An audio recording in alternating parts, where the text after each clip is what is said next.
All right, friends, now listen up. If you are finishing your charts at midnight and feeling like your EMR, EHR has a chokehold on you and joy is nowhere to be found, this is the episode right here. It is your prescription because today we have a guest who is triple board certified in internal medicine, oncology, hematology, and now a certified life coach who's walking doctors back from burnout. Dr. Mary Leung went from charting all hours of the night to closing her laptop 2.5 hours earlier each day with all of her work done. She's showing others exactly how to do the same. Dr. Mary, welcome to the show. I am so glad that you're here. Thank you so much for having me today. I'm so excited because I know we reconnected before and now we're back again to celebrate your brand new book, first and foremost, Shining with Gratitude, a physician's journey to healing, purpose, and joy. And let me tell you, it's part inspiration and part practical goals. So thank you for putting that out into the world. Thank you. Thank you. And, it's just so exciting to be able to co-author the book with, with all these amazing physicians. And it's just our journey, our story to share with the world that, it is possible for doctors to create a life that we can live according to our values, to enjoy it, and also to enjoy practicing medicine. So take us back to your moment. What was that burnout moment for you that made you realize something had to change? Yeah, so I think shortly after I became an attending physician after training, I thought I reached the top. I thought that that was it, and I would have just regular full-time job and working maybe 9 to 6, something like that, or 8 to 5, something along those lines, a little bit longer hours than other careers. But I would have time to go home to spend time with my family and to maybe even just develop other hobbies. It didn't turn out to be the case. I just realized shortly after I joined the practice as an attending that I was seeing more patients, full schedule, 20 some patients a day. And I was also working more extra hours after I saw the last patient. And that was very painful because I thought, well, I didn't sign up for this. I signed up to take good care of the patients. I signed up to connect with my patients on a deeper level, but not to really be a charting machine and doing things, after 7 o'clock, went home and still had to chart some more. And there was really no life, so to speak. I felt like I was just barely surviving, barely getting by, and then the day would be over. I was exhausted, and just to start it all over again the following day. So the turning point was really, well, I'll just say before that, because of how I felt, I was just so drained physically and mentally. I did not feel like doing anything else other than mostly just staying at home, even on, during my days off. Sometimes I would just skip gathering with friends just because I was so exhausted and I enjoyed, hanging out with my friends. So then I thought, what if I could just cut down on my hours, to do part time instead? But financially, I wasn't ready to do that. And I felt very stuck. I felt like I had no other options because I didn't want to really move away from family and friends to a more economical area in the country. And so at that point, I just didn't know what to do, very miserable. And really, the turning point was the pandemic when I didn't want the pandemic to happen. Of course, no one did. But something that came out of it that was really surprising and really a pleasant surprise for me was that I was, while I was still seeing patients, I was only seeing a third of the number of patients that I used to normally see. And I was able to go home on time, meaning like 4 or 5 o'clock, with nothing left to do. And that was amazing. And I thought that what if I could do that when I was back to seeing the 20 some patients a day? During that time, I also discovered that there was something called life coaching. I didn't know what it was, but I thought I was feeling so miserable. I might as well give it a try. Seems like, more and more doctors were doing it. So I joined a group, women physician coaching program. And that really changed my life because I was working with my coach to really figure out how to change the way that I think and to be more efficient. And because charting to me was really the bane of my existence at that time. And I was able to gradually cut down my charting time to going home by 5:30 in the day with everything done. And I thought that that was amazing. And then I also joined a certification program for life coaching just because I wanted to learn more about coaching. And um, and I did. And because I was feeling much more joy, and I could say joy, I couldn't before. And I was very grateful for really that experience, that transformation that happened to me, that I thought, well, what if I could help other physicians do the same? Because so many physicians are really handcuffed by the charting aspect of things and not able to really take good care of the patients because of the administrative work, the in basket, the everything related to charting, but not really the clinical aspect of things. And I think that more physicians will enjoy taking care of patients again. And no matter what you do, like part time or full time, whatever it is, and at least even if you decide to leave medicine, then you decided in kind of like a more in a calmer situation rather than running away from charting, say.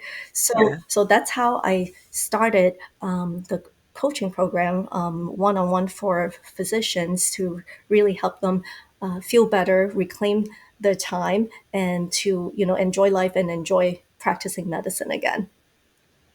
I love that. So let's talk about that joy and that gratitude that you mentioned. Why do you feel that that is the key to healing and time freedom for our high achieving doctors in our audience? Yeah, I think everything starts with how we think, and it Mm, is I would just say now it's pretty natural for me to understand that, but in the beginning I didn't mm, think so. I just thought that our situations affect us, I mean, affect how we feel. But mm, it is really that the situation is neutral itself only when we put an opinion about it, that we feel the way that we feel. So then I think that, say, if you believe that, for example, charting is annoying, or charting is impossible to finish on time, then you're going to feel something along the lines of maybe angry, frustrated, and all those are not very helpful emotions. And the way that you do it, it's probably not the most effective way to do things, and you end up not finishing, your work in an efficient manner. So I think that it is important to realize how or what you're thinking, how it affects how you feel. And I think that we get to, because how we think, we get to decide what to think about a situation. You can think about a situation in many different ways, and you get to choose which one is helpful for you So for someone who is having a busy clinical day, if you believe that it is going to be a manageable day, I think that you will feel more calm or more in control than someone who is going to think that, oh, it's going to be a chaotic day. And that, you go kind of in a sense backwards to say, okay, how can I make this true to me? How can I make this going to be a manageable day? So I'm going to be more focused, on taking care of the patient one at a time, and I'm going to minimize my distractions, and really develop a system that is flowing, that is going well for the style that I do things to make it happen. It may be, it may take you some time to figure that out because everyone is different. The working style may be a little bit different, but the concept is the same. Is that you decide what you want your day to be like, and say. So I think for a lot of physicians is you want to have a manageable day and go home at a decent hour. For someone maybe it's 5 o'clock. For other people maybe 5:30, 6 o'clock, whatever it is. You decide that's what you want, and remember why you want to do that. I think the why behind it is so important because without the why, it's like where is the spark of your motivation? So for me is that I want to leave work on time so that I get to, spend more time with my family and maybe just rest more and, be healthy and, do exercise and all these other things. So I think the one thing is important to realize what your why is, or, it could be that I want more time to work on my real estate, Yeah. I think no matter what you do, like your side gig, hustle, whatever it is, time is something that we cannot go back. It's not like Back to the Future that we can just gain back the time, but we can reclaim time that we haven't lost. We can by being more efficient. I love that. And I was just meeting up with one of the specialists in my life. And so she's implemented a system herself where I am jotting down like every morning my little morning joys, like three little things while I'm brushing my teeth, three little things that I'm really grateful for during the day, whether it's good coffee that really gives me a little pep to my step, or I play around a lot with AI stuff. So if I created a really cool little AI tool or GPT, or I had a good chat with AI and I have some clarity on some things, I jot those things down. And then the evening win. So for those, before going to bed, I write down three little things that was a win for me during the day, whether it's small or big, or having a tough conversation, or, you made it through. I made it through that conversation that I was dreaded. So I love that when you say it's around like how you feel about the situation or what your thoughts are around a particular situation, it really does matter. And so potentially, you correct me if I'm wrong, Dr. Lung. So if we're looking for those wins, if we're looking for the possibility, if we're it's almost like we're setting ourselves up to experience those wins, don't you think? Exactly. It's like, the more you're looking for things that you're grateful for, the more Yes. you'll find them. And the opposite is true. The more you're looking for things to complain about, you'll find them Oh, easily. So period. it's why, if being grateful feels so much better, why not find Yes. something to be grateful for?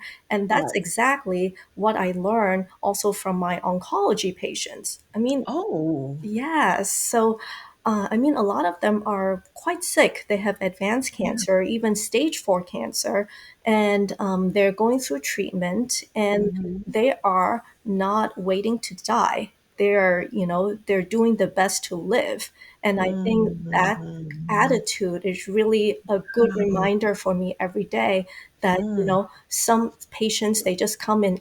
I know that they have side effects. They're not feeling the best, but they Yes. smile.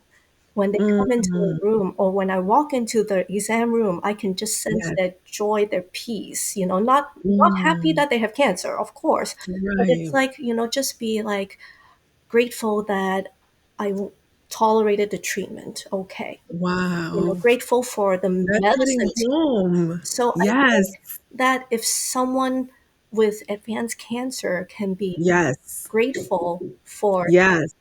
things to be living, who am I to be complaining all the time? Exactly. I couldn't agree with you more. So tell me a little bit more about your practice and your business of helping doctors. So how do you help them reconnect with their purpose when they want to feel grateful, but they've been in survival mode for such a long time? How do you help them to reconnect? Yes, and you're exactly right. When you're in survival mode, all you Mm, care about is really to get by, just to yes. really survive and to Yes. live another day. And there, you can't think of anything else. You can't think of, having the joy. You can't think of all these other things. So the first thing is to really identify what is the biggest thing that is causing you to be in this survival mode. So for a lot of physicians that I coach, it is the charting piece because it is the Mm, charting part of things that is causing them to spend extra hours that they did not sign up for. And hours, it's really the after work hours, and right. nights and weekends that they've, quote unquote, wasted away to be doing charts, calling back patients, taking care of the inbox, messages and all those things. So the thing is like, to identify that and and to and to help the physicians realize, so what you can do or what you think will help you get over that survival mode, like, what situation, like, so say right now you're trotting nights and weekends and you think that if by finishing your work by say 6 o'clock, like we're not talking about 5 o'clock, maybe 6 o'clock, that will make you feel better, and you can start, really be more present, and rather than rushing and rushing, then we can, it's important to identify what the goal is, and behind it is, the why. It's why do you want to do that? It's because, you really want to live your life, better, and not just kind of like going through the motions and just getting it kind of like a machine to go through day by day without really feeling it or experiencing it.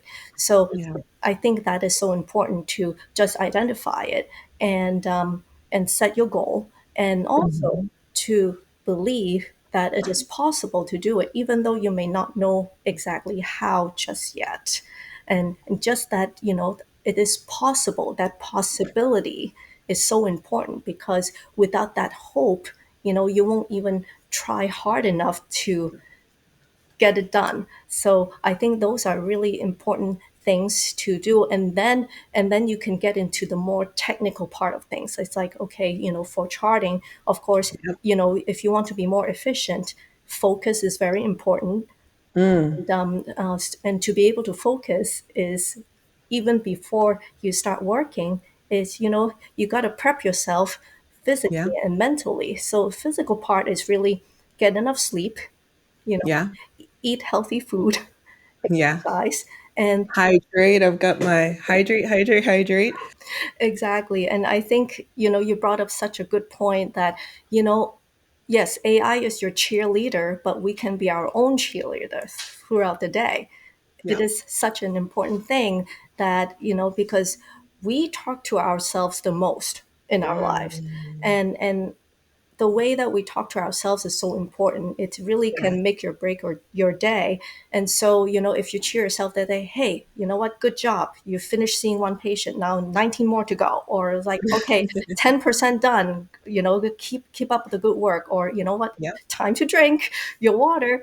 Yep. Because so you can, you can stay hydrated and not have a headache from dehydration, something like that. And so I think that, the self-talk part, and the, Mm, just being kind to yourself, that is very important too.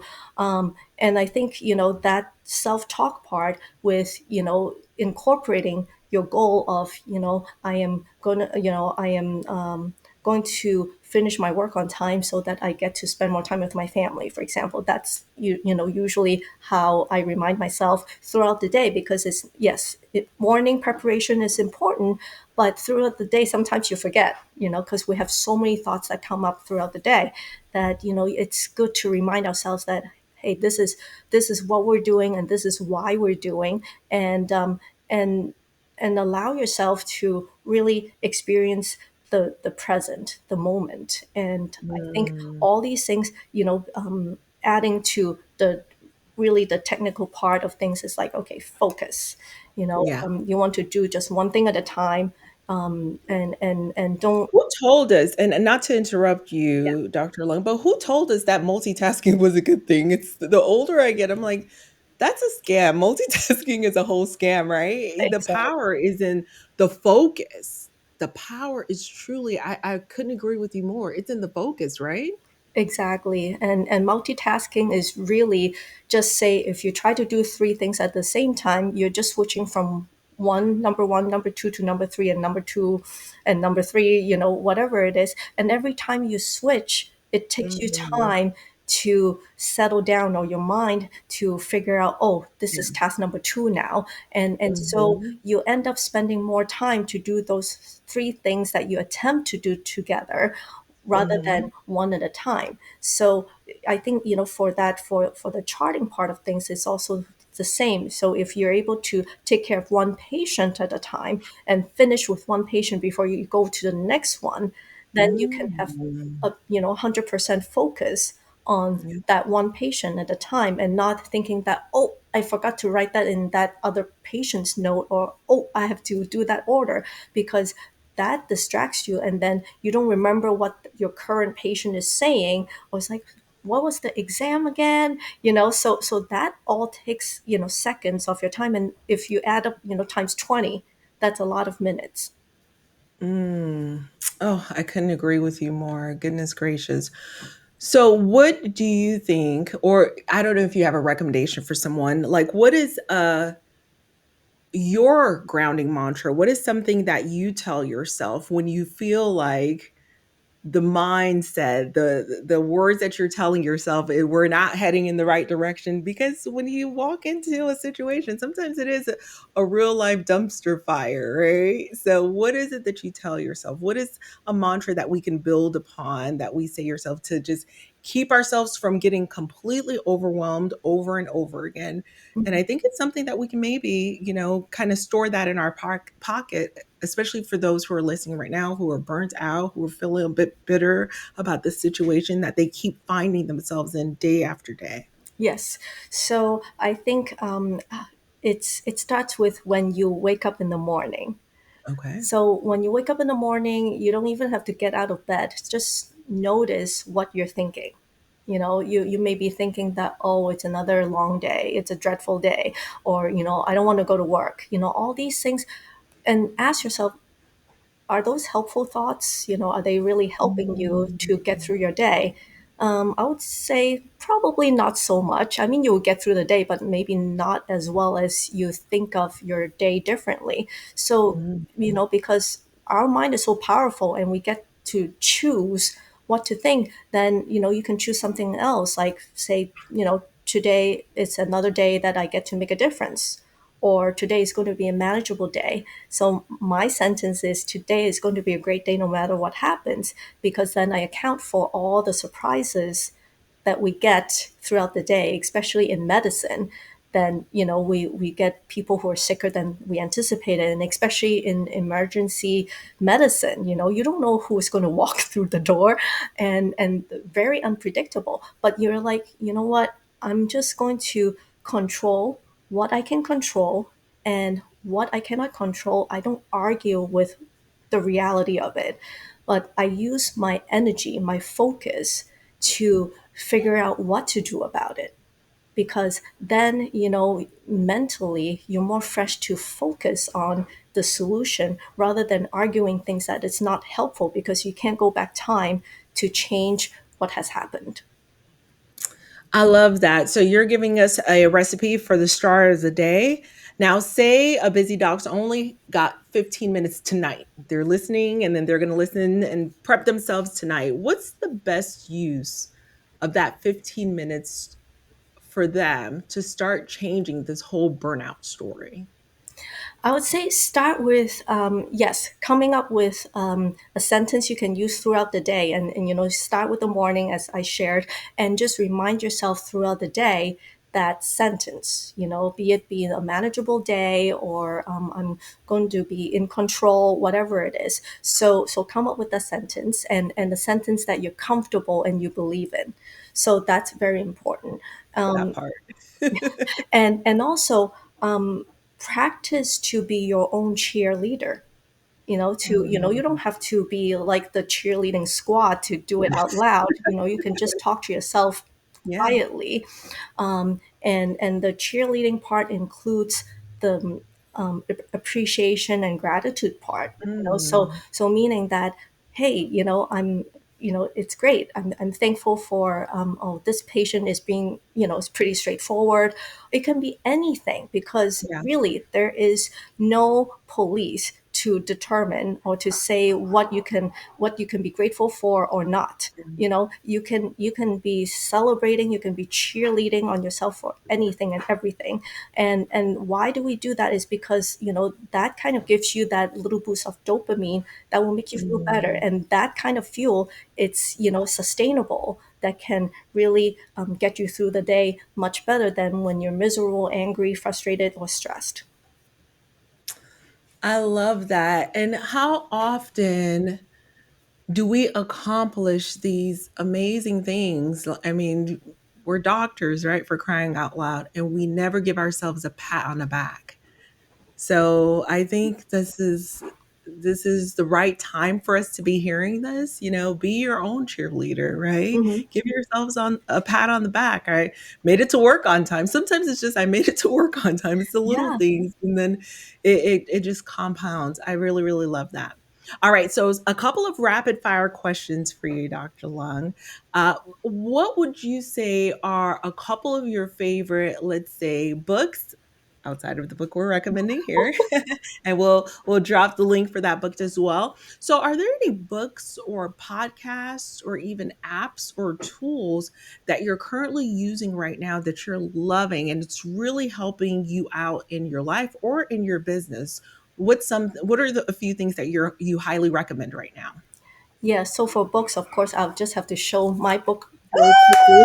It's Made Made for for More More Too. I too. love it. It's Yes. available on Amazon. But Yes. I'll just say that there's so many books, and by the way, it's because that I'm able to manage my time, and really, I'm seeing the 20 some patients a day, and be able to leave before 5 o'clock, so consistently now. So good. Besides getting time to coach other physicians, I also get to read about a book a month or so. So Mm, I'll just say that yeah, there's so many great books out there. I think mhm, one of the books that is very, I guess, pertinent to what we were talking about is a book by John Acuff, Soundtracks. And mhm, that basically is about how we have all these soundtracks in our mind. So they're our thoughts.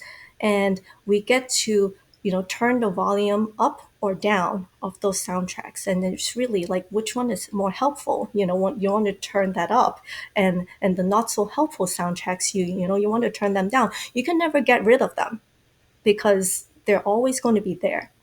mm, But you can kind of like almost mute, or silence them, and not let them overpower or dominate your thinking. So that's one of the books that I really enjoyed reading, and I plan on actually reading that book again soon. The I would say a second book that I enjoy is probably, hope I don't get the title wrong. It's like 10x is easier than 2x. Oh, yeah. Dr. Benjamin Hardy and Dan Sullivan. Yes, and I mean they Mhm. have great books. Their series of books are wonderful, and it's really Yes. I think that the entrepreneur journey that's really very pertinent, and even as clinical physicians, that's also important. It's like what can you do to really 10x your outcome? So it's or you can Mhm. think about okay, you know 10xing your what Mhm. you're doing, that means that you're doing something totally different, your mindset has to be Mhm. totally different. So Yeah. so I think and it is possible to do it, and I think so that's also will be my recommendation to read, and it's pretty easy read. So Yeah, and it's a short one, but I've read that one probably a dozen mhm, times. Yeah.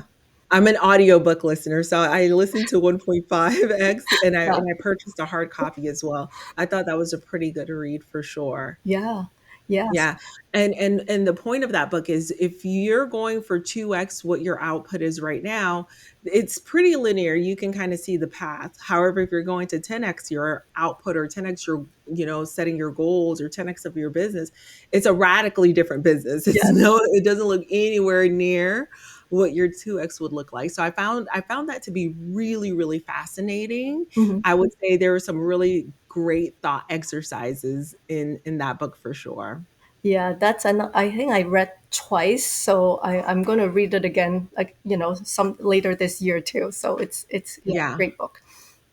Another one that they wrote that I thought was really good as well was Who Not How. I see. I didn't That read one that is one yet. yeah, highly recommended. So that one is good because oftentimes I find that we tend to be DIYers. We want to do it all ourselves. We want to know how to do it so that we're going in the trenches to responding to email and automating the automations and system. But at the end of the day, what he's advocating for is who, not Mhm. how.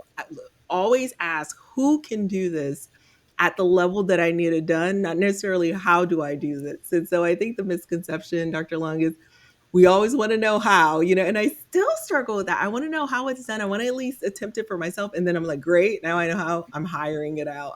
I never want to do this again, but I want to understand how to do it. So there might be a happy medium between it. I'm not sure, but I think it's my toxic trait and the toxic trait of a lot of physicians, pharmacists, Mhm. dentists. We're like perpetual DIYers. We'd rather try to construct the house and we don't really have a expertise in that rather than just finding who's the best person that can get this done for me. So that one unlocks some time saving strategy as well. And that along the lines is it's like I think in medicine Yeah. delegation is so important because Yes. you can have of course, I know a lot of practices and a lot of institutions are very short Hmm. staffed, and hopefully that can be changed. But I'm talking about in a regular, staffing situation is Hmm. like say, certain phone calls. You can ask the medical assistant or the nurse to call back the patient for you.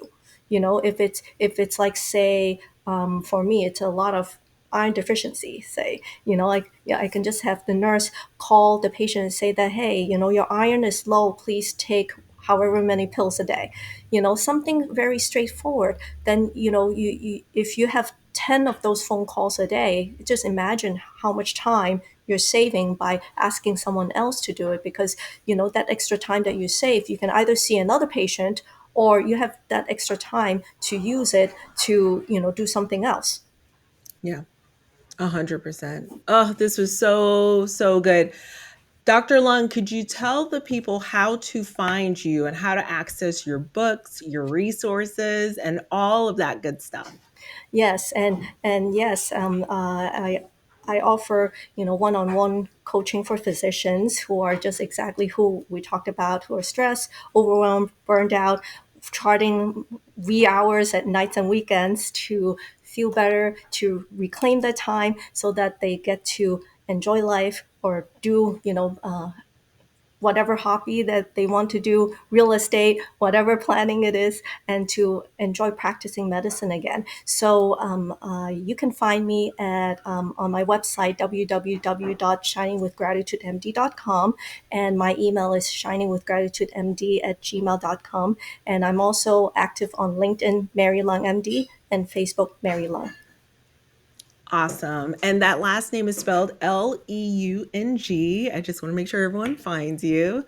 Oh my goodness, Dr. Mary, thank you so much for being a blessing to us with your heart, your wisdom. A huge congratulations on your book launch, Made for More, you and all the doctors that are featured in that book. So, y'all, if you are still in that charting till midnight loop, this is your sign.